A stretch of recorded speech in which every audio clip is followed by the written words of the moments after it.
नमस्कार बच्चों, आपकी 12वीं कक्षा की बोर्ड परीक्षा की डेट शीट दोबारा से जारी हो चुकी है और एक जो असमंजस की स्थिति काफ़ी समय से बनी चली आ रही थी कि पता नहीं बाकी बचे हुए विषयों की परीक्षा दोबारा से होगी भी या नहीं, वह असमंजस अब दूर हो चुका है।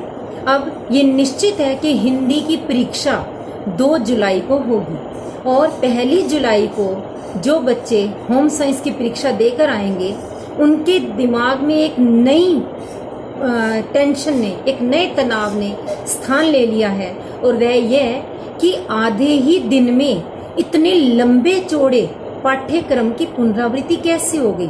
तो आज मैं आपकी उसी समस्या का समाधान लेकर यहाँ उपस्थित हुई हूँ कि आप आधे दिन में भी किस प्रकार से शीघ्र अतिशीघ्र पुनरावृत्ति कर सकते हैं, यानी क्विक रिवीजन जिसे कहा जाता है, जल्दी से गो थ्रू होना पूरे के पूरे सिलेबस में से। तो उसके लिए क्या आपका ट्रैक होना चाहिए, क्या सही रास्ता होना चाहिए, क्या आपकी सही विधि होनी चाहिए, यही बताने के लिए मैं यहाँ पर आज उपस्थित हुई हूँ। तो बच्चों, मैं आज की इस वीडियो में आपको यह समझाऊंगी कि बोर्ड की परीक्षा में आपको सबसे पहले तो किन किन गलतियों से बचना है और आपको किन किन बातों का विशेष ध्यान रखना है, पुनरावृत्ति प्रारंभ करते समय किन बिंदुओं पर पहले ध्यान केंद्रित करना है और किन किन अंशों को आप छोड़ भी सकते हैं ताकि आपके अंकों पर विशेष प्रभाव ना पड़े। आप कौन सा तरीका अपनाएं जिससे आप परीक्षा में 100 में से 100 अंक लेने की उम्मीद रख सकें। इसके लिए आपको सही तरीके से पुनरावृत्ति करनी है। बच्चों, अभी आपके पास इतना समय है कि अभी आप हर पाठ को अच्छी तरह से तैयार कर सकते हैं, परंतु जब परीक्षा वाले दिन हम अपनी आंखों के आगे से पूरा पाठ्यक्रम एक बार नहीं निकाल देते तो हमारे दिमाग में एक फालतू का तनाव रहता है कि पता नहीं जो विषय हमने छोड़ दिया, जो अंश हमने नहीं किया, कहीं वही परीक्षा में ना आ जाए। तो ऐसे में तनाव के मारे प्रश्नों के उत्तर आते हुए भी वे कंफ्यूज हो जाते हैं, भूल जाते हैं और परीक्षा अच्छी नहीं जा पाती। जबकि आपको इस कम समय का सदुपयोग करना है। इस समय में आपने कंफ्यूज बिल्कुल नहीं होना। आप अपने ऊपर एक विश्वास रख करके चलो कि आपने वर्ष भर जो तैयारी की और लॉकडाउन का इतना लंबा समय जो घर में रहकर आपने परीक्षा की तैयारी के लिए बिताया, वह व्यर्थ नहीं जाएगा। परीक्षा में बैठकर समय का सदुपयोग कैसे करना है कि 3 घंटों में आप वह अपनी सारी मेहनत उड़ेल करके रख दें जो आपने वर्ष भर में की है और परीक्षक आपकी कॉपी की जांच करते समय आपकी उस पूरी मेहनत से अवगत हो जाए और आपको अधिक से अधिक अंक मिल सके। इसके लिए आवश्यक है कि आप आज से ही प्रतिदिन अपने आप को एक टारगेट दें, एक लक्ष्य निर्धारित करें अपने लिए कि प्रतिदिन हमने एक पाठ अवश्य तैयार करना है। उसके लिए रोजाना एक वीडियो देखो, उसके मूल भाव को, प्रश्नोत्तरों को अच्छे से समझो और तैयार करो। परंतु परीक्षा वाले दिन आपके पास इतना समय नहीं होगा कि आप हर एक चैप्टर की वीडियो अच्छे से देख करके तैयार कर सके। उस समय आपको जो क्विक रिवीजन चाहिए होगा, उसके लिए आप सबसे पहले तो ये ध्यान रखिए कि परीक्षा दे करके आने के तुरंत बाद पढ़ने नहीं बैठेंगे। पहले आप थोड़ा रिलैक्स होंगे, खा पीकर अपने दिमाग से पिछली परीक्षा की चिंता को दूर करेंगे। उसके लिए जरूरी है घर आकर होम साइंस के पेपर का आप अपनी बुक्स में से, अपनी किताबों में से मिलान बिल्कुल ना करें, क्योंकि जो परीक्षा हो गई सो हो गई, उसका बदल तो सकते नहीं। इसलिए पिछले पेपर को आकर के आपने किताबों में से बिल्कुल नहीं देखना, उसके विषय में बिल्कुल नहीं सोचना, अगले पेपर यानी हिंदी के विषय में ही सोचना है। तो इसके लिए आवश्यक है खा पीकर थोड़ा आराम करके जब आप पढ़ने बैठेंगे तो यह एक स्वाभाविक सी बात है कि 1:30 बजे परीक्षा खत्म हुई, घर आकर खा पीकर थोड़ा आराम किया तो आपको तैयारी शुरू करते करते 3:30-4 बजे का समय हो जाएगा। ऐसे में आधा दिन तो बीत गया। बाकी के आधे दिन में आपने किस तरह से तैयारी करनी है वही हम क्रमानुसार अब देखने वाले हैं। बच्चों, अब हम ये देखते हैं कि परीक्षा से एक दिन पहले की जाने वाली पुनरावृत्ति किस क्रमानुसार हो। सबसे पहले आपको चारों कवियों के साहित्यिक परिचय तैयार कर लेने हैं और साहित्यिक परिचय हमारे पाठ्यक्रम में कुल 18 हैं, जिनमें से आप यदि केवल तुलसीदास, मलिक मोहम्मद जायसी, विद्यापति और घनानंद केवल यही 4 ही करते हैं तो आपको 101% गारंटी के साथ इन चारों में से एक अवश्य मिलेगा, क्योंकि ये चारों प्राचीन कवि हैं। एक साहित्यिक परिचय प्राचीन कवियों में से पूछा जाता है और एक नवीन कवियों में से। तो इन चारों को ही एक बार जल्दी से रिवाइज कर लेने से आप 5 अंक अपने तैयार कर सकते हैं। फिर दूसरे स्थान पर आएगा अंतराल का। इसमें कुल 4 पाठ हैं। आप 4 में से यदि केवल 3 पाठ सूरदास की झोपड़ी, आरोहण और अपना मालवा, खाऊ जाड़ू सभ्यता में यही तैयार कर लें तो 5 प्रश्न जो परीक्षा में आते हैं उनमें से आप आराम से 3 प्रश्न करने लायक रहेंगे। 4-4 अंकों के तीनों प्रश्न आपको मिल जाएंगे, क्योंकि प्रायः चारों पाठों में से एक एक प्रश्न पूछा जाता है और एक 5वां प्रश्न किसी भी पाठ में से अतिरिक्त रूप में पूछ लिया जाता है। और अभी तक के अनुभव से प्रायः पाया गया है कि सूरदास की झोपड़ी में से प्रायः 2 प्रश्न पूछे जाते हैं। तो यदि आप यही 3 पाठ या फिर कोई भी 3 पाठ भी कर लेते हैं, 4 में से कोई 3 पाठ करने से आपका काम चल जाएगा। और इन पाठों को तैयार करने के लिए आपने अभी से ही नोट्स बना लेने, मुख्य मुख्य बिंदु तैयार कर लेने। यदि पेपर वाले दिन आप केवल हेडिंग्स को तुरंत देखेंगे तो आपके दिमाग में सारा का सारा उनका विस्तृत अंश तुरंत घूम जाएगा और आप उनके उत्तर दे पाएंगे। अगला है सारी कविताओं के मूल भाव व कवियों के नाम। कविताओं की पूरी व्याख्याएं करने का समय उस दिन नहीं होगा। उसके लिए उस दिन आप केवल मूल भाव और कवियों के नाम ही यदि देख लेते हैं तो मूल भाव पढ़ते ही आपके दिमाग में पूरी कविता घूम जाएगी और उसी से ही फिर आप कविता से जुड़े सभी प्रश्नों के उत्तर देने के लायक हो जाएंगे। अगला है शिल्प, सौंदर्य या फिर विशेष के जो 10 बिंदु हैं उन पर जल्दी से एक नज़र डालनी होगी। आज मैं अपनी इसी वीडियो में 10 बिंदु में बताने वाली हूँ ताकि आप उन्हें याद कर पाएँ और केवल 2 मिनट में ही यह शिल्प सौंदर्य वाला हिस्सा आपका तैयार हो जाएगा। उसके बाद है काव्य खंड के प्रश्न उत्तर। यदि आपने कविताओं के मूल भाव याद कर लिए तो उस दिन जैसे ही आप प्रश्न देखेंगे, प्रश्न देखते ही काव्य खंड के प्रश्नों के उत्तर आप तुरंत लिखने के लायक हो पाएंगे। फिर इसी प्रकार से गद्य पाठों के लेखक व पाठों के नाम आपको याद करने हैं और तत्पश्चात गद्य खंड के पाठों के सार व प्रश्नोत्तर, क्योंकि पाठों का सार जैसे ही याद कर लिया तो प्रश्न देखते ही उनके उत्तर आपके दिमाग में तुरंत क्लिक करेंगे। अगला है अभिव्यक्ति माध्यम के लघु प्रश्नोत्तर। इसमें आपने पहले से ही अपने नोट्स तैयार रखने हैं।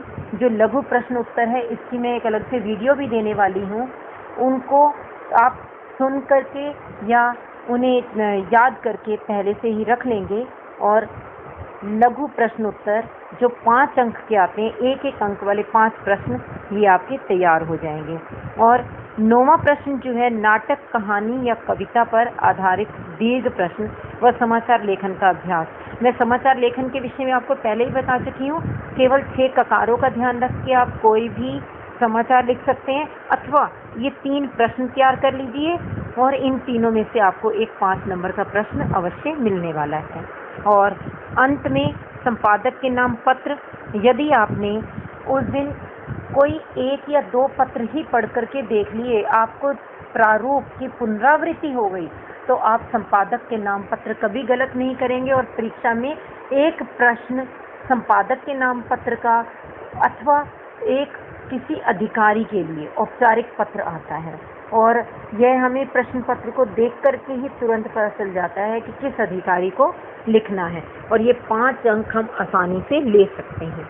ये जो मैंने परीक्षा से एक दिन पहले का पुनरावृत्ति का आपको क्रम बताया है, इस क्रम को मैंने समय सारणी के हिसाब से भी एडजस्ट करने की कोशिश की है। आप यदि चाहें तो इस टाइम टेबल को आप अपने हिसाब से थोड़ा बदल भी सकते हैं, अन्यथा मेरे अनुरूप तो इतने समय में इन अंशों की आसानी से पुनरावृत्ति की जा सकती है। बाकी यह प्रत्येक बच्चे पर स्वयं पर निर्भर करता है कि वह किस अंश में ज़्यादा परेशानी महसूस कर रहा है और किस अंश में उसे ज़्यादा समय चाहिए, किस अंश में उसे कम समय चाहिए। परंतु आधे दिन के अनुरूप आप यदि इस हिसाब से अपनी तैयारी करते हैं तो आसानी से आप पूरे पाठ्यक्रम को दोहरा पाएंगे। तो इसे आप देख लीजिए, 4 बजे से प्रारंभ करके और बीच बीच में 15-15 मिनट का विश्राम लेते हुए किस प्रकार से आप अपने सारे के सारे पाठ्यक्रम को दोहरा पाएंगे। परीक्षा से पहले वाली रात को सारी रात जागकर पढ़ने की आवश्यकता नहीं है, इसीलिए समय पर सोना और समय पर उठना भी अत्यंत आवश्यक है। तो इसीलिए अपने समय को नियोजित करके एक टाइम टेबल को फॉलो करते हुए यदि आप अपना रिवीजन का काम करेंगे तो आसानी से आप यह कर सकेंगे। अब हम आगे चलते हैं। बच्चों, ये जो शिल्प सौंदर्य अथवा विशेष के बिंदु हैं, ये आपने कहाँ लिखने हैं? काव्य सौंदर्य वाले प्रश्न में, शिल्प सौंदर्य वाले अंश में ये 10 के 10 बिंदु लिखे जा सकते हैं, जो सामान्यतः सभी कविताओं के लिए ही प्रयोग हो सकते हैं। और ऐसे ही सप्रसंग व्याख्या वाले प्रश्न के अंदर विशेष के शीर्षक में आप यही कि ये 10 बिंदु लिख सकते हैं। इनमें बस ध्यान क्या रखना है, जैसे पहला है भाषा खड़ी बोली, ब्रज, मैथिली, अवधि है। आपने चारों नहीं लिख डालने। यदि आधुनिक कवि आए तो आप लिखेंगे भाषा खड़ी बोली है, और यदि तुलसीदास या घनानंद की कविता आई तो आप लिखेंगे भाषा ब्रज है। यदि विद्यापति की आई तो आप लिखेंगे भाषा मैथिली है, और यदि जायसी की कविता आई तो आप लिखेंगे भाषा अवधि है। यानी इन चारों में से ही कोई ना कोई भाषा अवश्य होगी जो आपको वहाँ पर लिखनी है। चारों की चारों नहीं लिखनी, कवि को देख करके उस हिसाब से ये भाषा लिख देनी है। अगला बिंदु है शैली भावात्मक व प्रभावोत्पादक है। यह बिंदु ऐसा का ऐसा ही लिखा जा सकता है। तीसरा भी इसी हिसाब से ही लिख सकते हैं हम, लयात्मकता विद्यमान है। चौथा, इसमें भी ध्यान रखना, आपको या तो लिखना है छंद मुक्त रचना है या लिखना है छंदबद्ध रचना है। यदि कविता की पंक्तियां इस प्रकार की दिखें कि उसमें कोई चरण छोटा कोई चरण बड़ा दिखाई दे रहा हो तो आप लिखेंगे छंद मुक्त रचना है। और यदि सामान्यतः उनकी लंबाई समान है, चरणों के मात्राओं का वर्णों की संख्या समान दिखाई देती है हमें, तो हम लिखेंगे छंदबद्ध रचना है। अगला अनुप्रास या पुनरुक्ति प्रकाश अलंकार है। अनुप्रास अलंकार कहाँ होगा? जहाँ लगातार आने वाले शब्दों में प्रारंभ का या अंत का वर्ण एक जैसा होगा। और पुनरुक्ति प्रकाश अलंकार कहाँ लिखेंगे? जहाँ एक ही शब्द 2 बार आ रहा हो, जैसे बार बार, कभी कभी, ऐसे ऐसे, इधर इधर, इस तरह से, तो वहाँ पर पुनरुक्ति प्रकाश होगा। और यदि हो सके तो आप जैसे करके यहाँ उदाहरण भी दे दीजिएगा। और आगे प्रवाहमयता का गुण विद्यमान है, यह भी सभी में चल सकता है। व्यंजना अथवा लक्षणा शब्द शक्ति है। व्यंजना आपके पाठ्यक्रम में प्रायः 2 पाठों में ही दिखाई देती है। एक तो पहला जयशंकर प्रसाद की कविताओं में और दूसरा सत्य कविता में, अन्यथा बाकी सभी कविताओं में लक्षणा शब्द शक्ति मिलती है। अगला है शब्द चयन सटीक है, लाक्षणिकता प्रधान है, माधुर्य गुण है। तो आपने यदि सामान्य 10 बिंदु लिख कर याद कर लिए तो आपका ना शिल्प सौंदर्य वाला प्रश्न कभी गलत होगा और ना ही सप्रसंग व्याख्या में विशेष के बिंदु कभी गलत होंगे। ठीक इसी प्रकार ये जो 6 बिंदु आपको सामने नजर आ रहे हैं, ये गद्यांश की सप्रसंग व्याख्या के विशेष में लिखे जा सकते हैं। पहला, भाषा खड़ी बोली है। दूसरा, शब्द चयन सटीक है। तीसरा, तत्सम व तद्भव शब्दों का प्रयोग किया गया है। चौथा, भाषा सरल सहज सुबोध है। पांचवा, शैली प्रभावशाली व विषयानुकूल है। और छठा, यह मूल भाव आपको जो गद्यांश दिया गया हो उसका पूरे का सार क्या निकलता है, पूरे में मूल भाव क्या निकलता है, वो एक पंक्ति में स्वयं ही लिखना होगा। तो इस प्रकार ये 6 के 6 बिंदु प्रत्येक गद्यांश की सप्रसंग व्याख्या में चल सकते हैं। बच्चों, वैसे तो मैं आपको बता ही चुकी हूँ कि अंतराल के 4 पाठ हैं।